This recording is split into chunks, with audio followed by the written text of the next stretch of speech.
Hello सवाल, आज के सेशन में हम लोग करेंगे स्थूल पदार्थों के गुण का पीवाईक्यू। ठीक है, जैसे मैटर की तीन अवस्था, ठोस, द्रव्य और गैस, तीनों की क्या क्या विशेषता या गुण है। जैसे ठोस का प्रत्यास्था है, संप्रियता है, द्रव्य का क्या है, पृष्ठ तनाव, श्यानता, केशिकत्व, प्लवन, गैस का वायुमंडलीय दाब। ठीक है, इसी पर आधारित जो जो कॉन्सेप्ट है उसी पर हम लोग का ये अभी पीवाईक्यू। चलिए, पहला क्वेश्चन है, कहता पदार्थ के एक रूप का कोई क्या है, निश्चित आकार नहीं होता है लेकिन एक निश्चित आयतन होता है। ठीक है, जैसे इसका उदाहरण क्या है, तो लिक्विड हो जाएगा, यहाँ मिट्टी का तेल उदाहरण है। स्टील का आयतन थोड़ी है, तो आयतन किसका हो गया, मिट्टी का तेल का। जिसमें डाले उसी में कंटेनर 5 लीटर में डाले। ठीक है, गिलास में भी देख लेते हो, जल भी हो सकता रहता तो उदाहरण हो जाता है। क्या लिक्विड क्या है, जिसका एक निश्चित आयतन है। अगला सवाल कहता है कि सही को हम लोग सीधा देख लेते हैं। रबर का यंग स्टील गुणांक स्टील की अपेक्षा क्या होता है, कम होता है। ठीक है, स्टील गुणांक क्या स्टील में ज़्यादा होता है, यंग गुणांक स्टील में ज़्यादा होता है। ठीक है, इसलिए प्रत्यास्थ स्टील ज़्यादा है। अगला सवाल है, एक आदर्श पृष्ठ का आयतन प्रत्यास्थ गुणांक क्या होता है, अनंत होता है। ठीक है, अगला सवाल है, रैखिक प्रसार गुणांक की बीमा क्या होता है, m0 L0 T0 या k का पावर -1। ठीक है, सवाल याद कर लेंगे। रैखिक प्रसार गुणांक और आयतन प्रसार गुणांक दोनों का यही यूनिट है, k का पावर -1। ठीक है, अगला सवाल कहता है कि एक ही पदार्थ से बने 4 तार है, जैसे तांबा का ही तार हो गया। ठीक है, जिसका बीमा दे दिया गया है, जैसे 1 मीटर का तार है और उसका व्यास कितना है, 2 mm है। 2 मीटर का तार है, व्यास 2 mm। 3 मीटर का तार है, 1.5 mm का व्यास है। 1 मीटर का तार है, 1 mm का व्यास है। तो कहता है कि जिसमें धैर्य वृद्धि सबसे ज़्यादा किस में होगा। जिसका एक फार्मूला होता है धैर्य वृद्धि का। ठीक है, लैम्डा L बराबर L बटा L, कैपिटल L यानी लेंथ बटा रेडियस स्क्वायर। इसको कैलकुलेट करेंगे तो C हो जाएगा उत्तर। ठीक है ना, देखिए L लेंथ सबसे बड़ा 3 ही है, तो 3 3 9 हो गया। इसका क्या होगा, 1.5 बटा 2 0.75 स्क्वायर। सबसे ज़्यादा मांग 3 का हो जाएगा। वर्षा की बूंद का गोलाकार आकृति के कारण पृष्ठ तनाव कई बार आ चुका है और कई बार आएगा।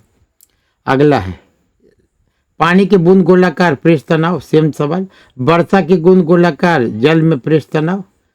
द्रव बूंद की संकुचित होकर न्यूनतम क्षेत्र घेरने की प्रवृत्ति क्या होता है, पृष्ठ तनाव।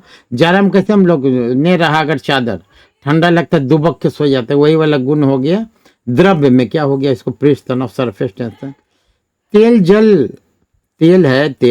जल के सरफेस पर फैल जाता है, जल के सरफेस पर, क्योंकि तेल का जो तल तनाव पानी से कम होता है। पानी से ज़्यादा रहेगा तो डूब जाएगा, कम है तो पानी पर क्या होता है, तैरता है। ठीक है, तल तनाव को पृष्ठ तनाव तेल का कम है तो क्या हुआ, पानी के इस पर तैरता है। अगला है, मिट्टी का तेल पानी के ऊपर क्यों तैरता है, क्योंकि उसका जो घनत्व हुआ वो पानी के घनत्व से कम होता है।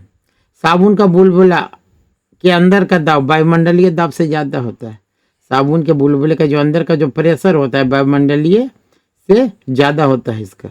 अगला, यदि साबुन के 2 भिन्न व्यास के बुलबुले को एक नली द्वारा संपर्क में लाया जाए तो क्या होगा, छोटा बुलबुला बड़ा बुलबुला, और जब जैसे आएगा दोनों सटेगा। नहाते देखते हैं साबुन उबुन कपड़ा उपड़ा धोएंगे, देखिए दोनों सट के क्या हो जाएगा, बड़ा बुलबुला बन जाएगा। अगला, हाइड्रोजन से भरा हुआ पॉलीथीन का गुब्बारा पृथ्वी से छोड़ा जाता है तो वायुमंडलीय ऊंचाई जाने पर क्या होता है, गुब्बारा का आकार क्या होता है, बढ़ जाता है। जब किसी साबुन के बुलबुले में आवेशित किया जाता है तो उसका त्रिज्या क्या होता है, जब आवेशित करेंगे तो त्रिज्या बढ़ जाएगा। ठीक है, अब केशिकत्व की घटना, अगर केशिकत्व का क्रिया नहीं होगा तो क्या होगा, केरोसिन दिल, जो केरोसिन का दीप जलता था पहले या अभी भी, उसका क्या जलना मुश्किल हो जाएगा। ठीक है, ब्लोटिंग पेपर जो स्याही सोख, हम लोग कहते हैं स्याही सोखने का जो पेपर है वो काम नहीं करेगा। एक बड़ा पेड़ है, ठीक है ना, वो पृथ्वी पर नहीं उगता, क्यों उगता, वो पानी नीचे से खींचता है। चलिए अगला, निम्नलिखित में किसी एक के लिए केशिका तो एकमात्र कारण नहीं है। ठीक है, तो पौधे की जड़ों से जेल का मतलब जल का नीचे का बताए ना, नीचे से पानी का जो बढ़ता है ऊपर बढ़ना, इसका एक से ज़्यादा कारण है। ठीक है ना, एक से ज़्यादा कारण है, लेकिन एक ये भी कारण, इसलिए पेड़ पौधा जहाँ रहता है वाटर लेवल क्या रहता है, ऊपर रहता है। अगला, ठीक है, पेड़ के लिए एकमात्र कारण नहीं है, इसके लिए ससंजन वाला क्रिया आदि भी जिम्मेदार है। लेकिन ये एक प्रक्रिया भी, ठीक है, जो केशिकत्व की क्रिया भी इम्पोर्टेंट है। पेड़ पौधा को नीचे से क्या होता है, वाटर लेवल को ऊपर की ओर बना के रखता है। कहते बत्ती वाले स्टोव में केरोसिन की बत्ती के ऊपर चढ़ने का कारण पृष्ठ तनाव। ठीक है, अगला सवाल है, एक केस नली में जल की अपेक्षा तरल अधिक ऊंचाई तक चढ़ता है, तो इसका कारण क्या हो जाएगा? मान लीजिए जल यहीं तक चढ़ रहा है, कोई और ऊपर तक चढ़ गया, तो तरल का पृष्ठ तनाव जल की अपेक्षा क्या है, ज़्यादा रहेगा। तेल उल में देखते हैं हम लोग, तेल उल में जब की रखा जाता है तो तेल का लेयर यहाँ है, लेकिन यहाँ तक तेल का जो लेवल यहाँ पर देखते हैं, जैसे तेल कटोरा में यहाँ है, लेकिन ऊपर में देखेंगे यहाँ पर है। अगला है, किसी झील के तली से ऊपर वायु का बुलबुला नीचे छोटा रहता है, जैसे ऊपर आता है तो क्या होता है, बड़ा होते चला जाता है। यूपीएससी का यह क्वेश्चन है। हवाई जहाज से यात्रा करते पेन की स्याही निकलने लगती, क्यों? ऊपर जाते हैं वायु दाब में क्या होता है, कमी हो जाता है। ऑटोमोबाइल में हाइड्रोलिक ब्रेक के पीछे कौन सा सिद्धांत है? तो पास्कल का रूल काम करता है, पास्कल का। ठीक है, अगला देखिए इंपॉर्टेंट सवाल है ये वाला। ठीक है, टोरिसेली लॉ यहाँ पर लगता है, नीचे 4 को छेद दिया हुआ है, 4 छेद जैसे यहाँ दिया हुआ है। ठीक है, 4 वाटर का लेवल, जैसे वो यहाँ ये वाटर का लेवल है। ठीक है, 4 छेद दिया हुआ है, मान लीजिए तो एक जैसे भरा हुआ टंकी है, इसी में 4 छेद है, तो कहता है किस छेद से 1 2 3 4 किससे सबसे अधिक दूर तक पानी जाएगा। ठीक है, इसके लिए, ठीक है, तो इसके लिए ये फॉर्मूला होता है 2GH। हाइट सबसे ज्यादा किसका है? इस छेद नंबर 1 के लिए पानी का हाइट ये वाला है, ध्यान दीजिएगा, ऊपर का लेयर से जोड़ते हैं। ठीक है, छेद नंबर 2 के लिए हाइट कितना, ये वाला हाइट हो गया। 3 के लिए हाइट क्या है, ये। 4 के लिए हाइट सबसे कम है, तो सबसे दूर तक किससे जाएगा? तो छेद नली 1 से अधिकतम दूरी तक पानी फेंकेगा। ठीक है ना, VVI क्वेश्चन, यूपीएससी का आया क्वेश्चन ऐसे VVI है। अगला दिया है कि, ठीक है, अगला सवाल है कि ताप बढ़ने से द्रव की श्यानता क्या एक गुण होता है? गाढ़ापन का गुण हो गया। ठीक है, श्यानता। ठीक है, मतलब 2 किनारे में कोई बह रहा है तो एक दूसरे को रोकता है बहने से, यही श्यानता का गुण है। जैसे मधु, ठीक है, शहद में बहुत श्यानता पाया जाता है। कहते हैं जब, लेकिन इसको गर्म करते हैं, जैसे मधु को जब गर्म करते हैं तो पतला हो जाता है। तो वही सवाल है, ताप बढ़ने के साथ द्रव की जो श्यानता है, विस्कोसिटी क्या होता है, घट जाती है, पतला हो जाता है। सबसे ज्यादा श्यानता 4 ऑप्शन में किसका है? तो शहद है, वायु है, खून है, जल है। तो सबसे ज्यादा किसका हो जाएगा? शहद का, फिर होगा खून का। ठीक है,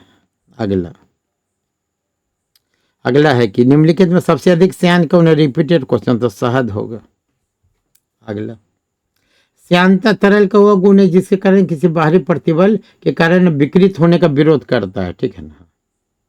अब तापमान बढ़ने के साथ ग्लिसरीन की श्यानता क्या होगा? घट जाएगा। तापमान बढ़ेगा तो किसी भी चीज का श्यानता क्या होगा? घटेगा। कारण भी दिया है, क्या कारण दिया है? ऐसे कारण, ठीक है, कि तापमान में वृद्धि से अणुओं की गतिज ऊर्जा बढ़ जाती है। सही है। वस्तु की मात्रा बदलने से क्या परिवर्तित रहेगा? आयतन बदल जाएगा, भार बदल जाएगा द्रव्यमान, लेकिन घनत्व तो DNA वही रहेगा। घनत्व पानी है तो पानी का घनत्व वही रह जाएगा। ठीक है, घनत्व बराबर क्या होता है? मास बटा वेलोसिटी। अगला क्वेश्चन कहता है करे जारे में झील की ऊपरी लेयर क्या होता है? जम जाता है। ठीक है, लेकिन जैसे ऊपरी लेयर जम जाएगा, लेकिन नीचे क्या रहता है? पानी तरल अवस्था में रहता है। तो कारण क्या है कि जल की सघनता 4 डिग्री, नीचे 4 डिग्री मेंटेन रह गया, नीचे 4 डिग्री सेंटीग्रेड मेंटेन रह गया, ऊपर 0 डिग्री सेंटीग्रेड के संपर्क में आके इतना लेयर क्या होता है? जम जाता है। इसलिए नीचे आपको हम लोग मछली उछली भी नीचे जीवित रहता है। अगला है शीतकाल में जब झील की ऊपरी सतह पर पानी बर्फ में बदल जाता है, फिर भी जलीय जंतु जीवित रहते हैं। क्यों? क्योंकि वही सेम व्याख्या, पानी का घनत्व 4 डिग्री सेंटीग्रेड पर सर्वाधिक होता है, जिससे बर्फ का ऊपरी लेयर के नीचे का पानी क्या होता है?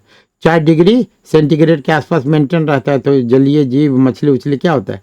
जिंदा रहता है। पानी बर्फ में नहीं जम पाता है, ऊपरी लेयर जम जाता है।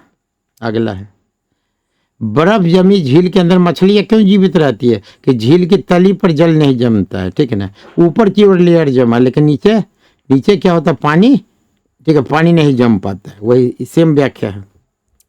जब जल को 0 से 10 डिग्री तक गर्म करते हैं तो इसका आयतन क्या होता है, पहले घटता है, तो 0 से जब 10 डिग्री तक जाएंगे, ठीक है, तो 4 डिग्री सेंटीग्रेड के आसपास क्या होता है, ठीक है। घन तो सबसे ज़्यादा, तो आयतन सबसे कम होता है, ठीक है। तो 10 से ऊपर की क्या कहते हैं, 0 से 10 तक, यानी ऊपर से नीचे जब इसको हम कर रहे हैं, पहले 0, फिर 1 डिग्री, फिर 2, फिर 3, फिर 4, ऐसे से 10 तक है, तो क्या होगा, पहले घटेगा 4 डिग्री सेंटीग्रेड पर आयतन क्या होता है, जैसे 0, 4 degree centigrade, 10 degree, 4 degree centigrade में सर्वाधिक कम रहता है, सर्वाधिक कम रहता है।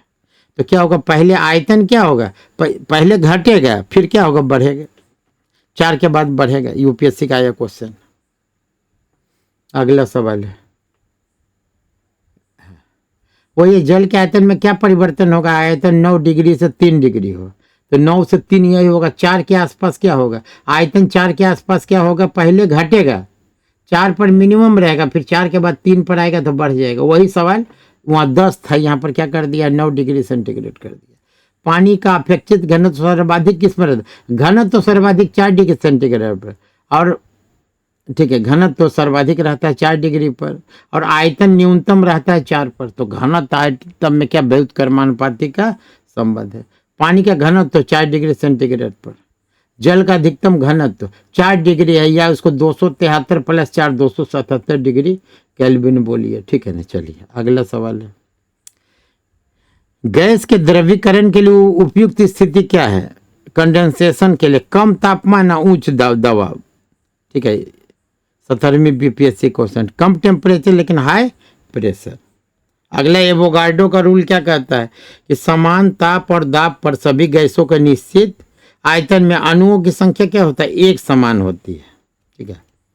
चलिए अगला कहता है कि किस परिस्थिति में कंटेनर से भरे हुए कार्बन डाइऑक्साइड के अणुओं के बीच दूरी, ये कार्बन डाइऑक्साइड है, इसका अणु अभी है, इसके बीच का दूरी कैसे कैसे बढ़ेगा, तो ऑप्शन इसका दिया हुआ है, क्या क्या है कि कंटेनर का आयतन बढ़ा दिए, जैसे एक रेलगाड़ी में बहुत सारा आदमी बैठा हुआ है पूरा एकदम सट के, तो अब आदमी का बीच का दूरी कैसे घटेगा, या तो एक और बोगी लग गया, या इसका साइज बढ़ा दिए, ठीक है, या कंटेनर से कुछ कार्बन डाइऑक्साइड को लीक करके, या कुछ सवारी उतर जाता है तो क्या होता है, फिर ट्रेन हल्का हो जाता है बोगी, वो सेम चीज़ है।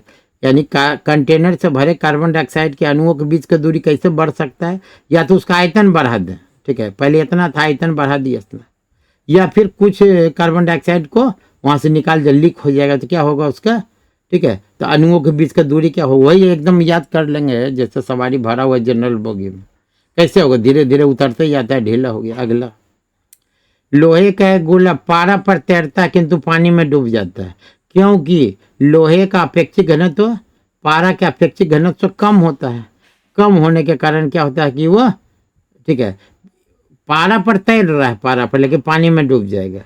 लोहे का अपेक्षित घनत्व पारा के अपेक्षित घनत्व क्या होता है, कम होता है, कम होगा तो तैरेगा, ज्यादा होगा तो डूब जाएगा। अगला, लोहे की कील पारे पर क्यों तैरती है, क्योंकि लोहे का घनत्व, ठीक है, पानी से अधिक है लेकिन पारा से कम है, पानी से अधिक है तो पानी में डूब जाएगा, लेकिन पारा से कम है तो इस पर तैरेगा। चलिए अगला है, लोहे की सुई पानी की सतह पर किस कारण से तैरती है, पृष्ठ तनाव के कारण। कहता है जब कुएं से पानी की बाल्टी ऊपर खींचते हैं तो हमें क्या महसूस होता है, पानी की सतह क्या होता है, भारी हो गया, पानी में जब तक डूबा हल्का रहता है, ठीक है। आर्किमिडीज का सिद्धांत के अनुसार किसी भी वस्तु का पानी में कम तथा पानी की सतह पर अधिक भार क्या होता है, प्रतीत होता है। एक भारहीन गुब्बारे में 20 ग्राम जल भरा गया है तो जल का भार कितना होगा, तो भार कितना होगा भारहीन गुब्बारे में, ठीक है। पानी में जब डुबा के रखेंगे तो भार शून्य हो जाएगा। अगला सवाल है, कहता है बादलों के वायुमंडल में तैरने का क्या कारण है, तैरने के कारण उसका कम घनत्व है तब तक तैर रहा है, ठीक है। बादल का घनत्व क्या कम है, जब तक रहता है तब तक क्या होता है, वो तैरता है उसमें। कहता है समुद्र में प्लवन करते हुए आइसबर्ग का कितना भाग समुद्र से ऊपर रहता है, तो 1/10 भाग ऊपर रहता है, 9/10 भाग नीचे रहता है। पानी के एक गिलास पर एक बर्फ का टुकड़ा तैर रहा है, जब बर्फ पिघलेगा तो पानी का लेयर उतना ही रहेगा, बढ़ेगा घटेगा नहीं, ठीक है। वही बर्फ का टुकड़ा क्या होगा, जल स्तर वही रहेगा। पानी को 4 डिग्री सेंटीग्रेड पर शरीर क्या कहता है, पानी के 4 डिग्री सेंटीग्रेड पर मानव शरीर तैर रहा है, लेकिन 100 डिग्री में हो जाएगा तो क्या हो जाएगा, वो शरीर डूब जाएगा। मतलब यहाँ पर बॉडी से मतलब है, बॉडी, ठीक है। बॉडी 4 डिग्री सेंटीग्रेड पर क्या होता है, ये अगर तैर रहा है तो जब उस गर्म हो जाएगा 100 डिग्री सेंटीग्रेड पर क्या हो जाएगा, वो बॉडी, आदमी का ह्यूमन बॉडी क्या होता है, डूब जाएगा। समुद्र में नदी की अपेक्षा तैरना आसान क्यों है, कि उसका जल क्या होता है, नमकीन रहता है, आदमी उस पर तैरता है, ठीक है। तो समुद्री जल का घनत्व तो ज़्यादा है, जल का घनत्व तो ज़्यादा, आदमी का घनत्व तो कम है, ठीक है। तो आदमी ऊपर तैर रहा है। एक पिंड के अधिकतम भार निम्नलिखित में मतलब किस में होता है, वायु में होता है कि जल में होता है कि नाइट्रोजन, तो हाइड्रोजन में। अगला सवाल है, और कोई सवाल कहता है कि यदि कोई जहाज नदी से निकल सागर में प्रवेश करता है तो कुछ ऊपर उठ जाता है, क्योंकि सागर के जल का घनत्व तो नदी के जल के घनत्व से अधिक होता है, तो क्या होता है, ऊपर की ओर उठ जाता है, ठीक है। चलिए होगा अगला सेक्शन फिजिक्स में हम लोग लाइट करेंगे, हो सकता है बायोलॉजी भी कुछ शुरू करें, ठीक है। पसंद आ रहा है तो इसको सब्सक्राइब कर लेंगे। Thank you.